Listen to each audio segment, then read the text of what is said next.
माझं नाव दीपक बबनराव भुयारकर. माझ्या व्यवसायाचं नाव D9 लाईट्स. आमचा व्यवसाय साधारणतः 2003 पासून सुरुवात झालेला आहे. सुरुवातीला काही नाटक, ऑर्केस्ट्रा बघत होतो. त्याच्यामधनं थोडीशी आवड निर्माण झाली, की आपणही या क्षेत्रामध्ये जावं.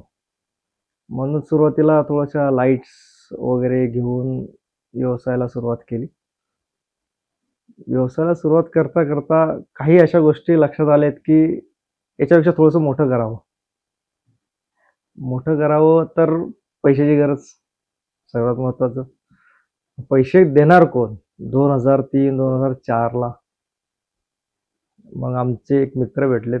मित्रांनी सांगितले, की तू बँकेमध्ये एक अकाउंट उघड. अकाउंट उघडून बँकेमधनं तुला सपोर्ट होऊ शकतो. जर का तुझं पैशाचं चांगलं किंवा तुझे शोजमधनं जर तुला पैसे चांगले मिळत असतील तर. मग आम्ही जनता सहकारी बँकेमध्ये अकाउंट उघडलं 2003 ला घोले रोडला. व्यवसायाला सुरुवात झाली. व्यवसायाला सुरुवात करता सुरुवातीला आम्हाला खूप त्रास झाला काही गोष्टीचा, की शोज मिळत नव्हते, कामं मिळत नव्हती, करायचं कसं? परत बँकेची EMI आहे. पण काम करत राहिलो. काम करत असा काय 2007-2008 ला आम्हाला ग्रोथ मिळाला आमच्या कंपनीला, की मोठे-मोठे ऑर्केस्ट्रा, मोठे-मोठे शोज, मोठे-मोठे कॉलेजेसचे गॅदरिंग मिळायला लागलेत आम्हाला. त्याच्यातून उत्पन्न निर्माण होत गेलं थोडं. मग कंपनी थोडीशी मोठी होत गेली. मोठी होत करता आम्ही मटेरियल पण वाढवलं. एकाचे 2 गोडाऊन झाले, 2चे 3 झालेत आणि तिथून आमचेच क्लायंट्स बेस खूप वाढलाय. चांगल्या प्रकारचे क्लायंट भेटलेत आम्हाला. जसे की सिम्बॉसिस आहे, अभिनव स्कूल आहे. बरेचसे त्यावेळेस आम्ही मायक्रोसॉफ्टचं सुद्धा काही कामं केलेले आहेत. आज गेल्या 25 वर्षामध्ये साधारणतः भरपूर प्रकारचे आम्हाला क्लायंट्स बेस मिळाले आहे, जो की आजपर्यंत आमच्यासोबत आहे. आज आमची सर्व्हिस त्यांना आवडली असेल, त्यामुळे ते आज गेले 20 ते 25 वर्ष आमच्यासोबत आहेत. तर 14-15 ला आम्ही थोडेसे व्यावसायिक इव्हेंट्स वगैरे करत गेलो. मग नंतर असं वाटलं, की ठीक आहे आता आपण रेंटल करतो, पण रेंटलमधनं पण थोडं काहीतरी वेगळं करावं. असं मनात आलं, की जे आपण लाईटी आता आपण घेतो, त्या लाईट्स आपण सेल का नाही कराव्यात? असंच आम्ही 2 ते 3 मित्र बसल्यानंतर विचार केला, की आपण बाहेर देशात का नाही जावं? तिथून मटेरियल का नाही आणावं आणि का सेल नाही करावं? तर आम्ही 2016 ला असा प्लॅन केला, आम्ही बाहेर देशामध्ये गेलो. बाहेर देशामधनं ज्यावेळेस आलो, आम्ही काही वस्तू आणल्यात, पण आम्हाला त्यावेळेस रिस्पॉन्स मिळाला नाही. काही लोक म्हणायचे, की "अरे, हे काहीतरी तू घेऊन आलायस, हे चालेल का?" अशा पद्धतीने आम्हाला 1 वर्ष तो साधारणतः स्ट्रगल गेला आम्हाला तो. 1 वर्ष स्ट्रगल केल्यानंतर आम्ही ते स्वतः यूज केला. यूज केल्यानंतर आज चाललंय. आज साधारणतः आम्ही त्या लाईटीचे 12 ते 13,000 पीसेस विकलेले आहेत. ऑल ऑफ महाराष्ट्रामध्ये, ऑल ऑफ इंडियामध्ये. तर त्यातनं आवड निर्माण झाली. विकल्या गेलेला आहे. रिस्पॉन्स चांगला मिळालेला आहे 17-18 ला. तर परत मग तो वाढवण्याचा आम्ही प्रयत्न केला, की नाही आता आपण इम्पोर्ट एक्सपोर्ट करावा. मग आम्ही 17-18 पासून इम्पोर्ट एक्सपोर्ट करणं चालू केलं.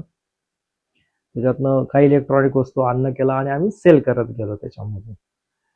आणि नंतर इम्पोर्टचं झाल्यानंतर आम्हाला एक्सपोर्टचा पण थोडीशी आवड निर्माण झाली, की आपण ॲग्रिकल्चरमधनं जाऊन काहीतरी एक्सपोर्ट करावं. आणि साधारणतः 18 ते 19च्या पिरियडमध्ये साधारणतः आम्ही बरेच देशामध्ये आम्ही एक्सपोर्ट पण केलेला आहे. एक्सपोर्टमधनं पण खूप चांगला रिस्पॉन्स आला होता आम्हाला 18 आणि 19 ला. पण काही मध्ये कोविडच्या पिरियडमध्ये काही इन्सिडेंट घडल्यामुळे आम्ही त्याला थोडासा ड्रॉप केला. पण आम्ही आत्ता पण इम्पोर्टमध्ये आहे आणि इम्पोर्टमध्ये खूप चांगल्या प्रकारे आता आम्ही सेल करतो. आम्ही मुंबईसारख्या ठिकाणी जाऊन, दिल्लीसारख्या ठिकाणी जाऊन आमचे स्टॉल, बूथ आम्ही तिथे एक्झिबिट करतो आम्ही तिथं. तिथून आम्हाला पॅन इंडियामधले लोक आम्हाला मिळालेले आहेत. पॅन इंडियामधनं आम्हाला क्लायंट बेस मिळालेला आहे. त्यामुळे एवढ्या चांगल्या प्रकारे आता आम्हाला ग्रोथ आहे, एवढ्या चांगल्या प्रकारे आम्हाला रिस्पॉन्स आहे, की खूप मस्त आहे. आम्ही आता इम्पोर्ट करता आम्ही असा पण एक विचार केला, की ही वस्तू आपण इंडियामध्ये का नाही बनवावी? तर त्याच्यावरती आम्ही थोडीशी R&D वगैरे केली, थोडीशी मॅन्युफॅक्चरिंग केली. त्याची ट्रायल बेसवरती आम्ही काही क्लायंट्सना दिलेत. त्यांच्याकडून आम्हाला रिस्पॉन्स आला की खूप चांगल्या प्रकारे तुम्ही बनवलेलं आहे. त्याबद्दल आपण मॅन्युफॅक्चरिंग आता आपण महाराष्ट्रामध्ये इव्हन पुण्यामध्ये आपण चालू केलेली आहे मॅन्युफॅक्चरिंग, आणि त्याला खूप चांगल्या प्रकारे रिस्पॉन्स आलेला आहे. जसे की स्ट्रीट लाईट झाली, फ्लड लाईट झाली, काही सिलिंग लाईट्स आहेत, ह्या आपण स्वतः मॅन्युफॅक्चरिंग करतोय पुण्यामध्ये. आपण बाहेरनं आणलेल्या वस्तूपेक्षा आहे ना, भारतातली वस्तू खूप एकतर टिकाऊदार आहे. जसे की आम्ही आता मॅन्युफॅक्चरिंग करतो भारतामध्ये फ्लड लाईट, स्ट्रीट लाईट वगैरे, याची साधारणतः 1 ते 2 वर्षामध्ये खूप चांगल्या प्रकारे टिकतात. आणि की जसं की आता आपण मॅन्युफॅक्चरिंग भारतामध्ये करतो, पुण्यामध्ये करतो. जसं की मोदींनी आपल्याला सांगितले आत्मनिर्भर भारत करावे, त्या पद्धतीने आम्ही त्या संलग्नच पुढे चाललेलो आहे, की जेणेकरून भारतातली वस्तू भारतामधून बाहेर एक्सपोर्ट करता यावी. आणि बाहेर एक्सपोर्ट केल्यामुळे काय होणार आहे की भारतामध्ये रोजगार वाढेल आणि आपली वस्तू बाहेर जाईल आणि भारतामधल्या वस्तू कशा तयार होतात, कशा टिकतात हे लोकांना कळेल.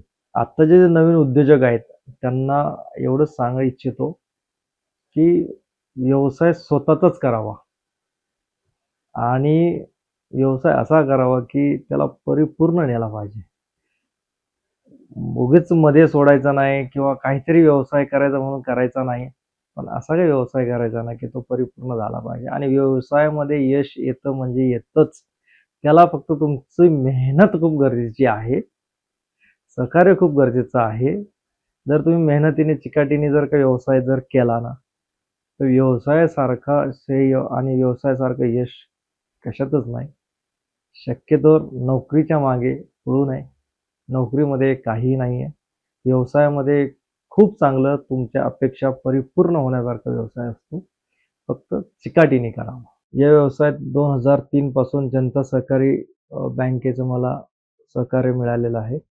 2014ला सुद्धा मला माझ्या व्यवसायामध्ये जो काही ग्रोथसाठी मला जनता सहकारी बँकेचं सहकार्य लाभलं, ते आत्ताही इथनं पुढं सहकार्य मिळावं आणि मला खात्री आहे की ते मिळेल.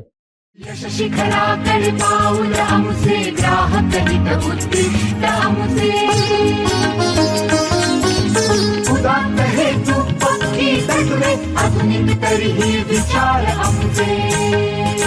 जनता सहकारी bank limited Pune, multi state scheduled bank.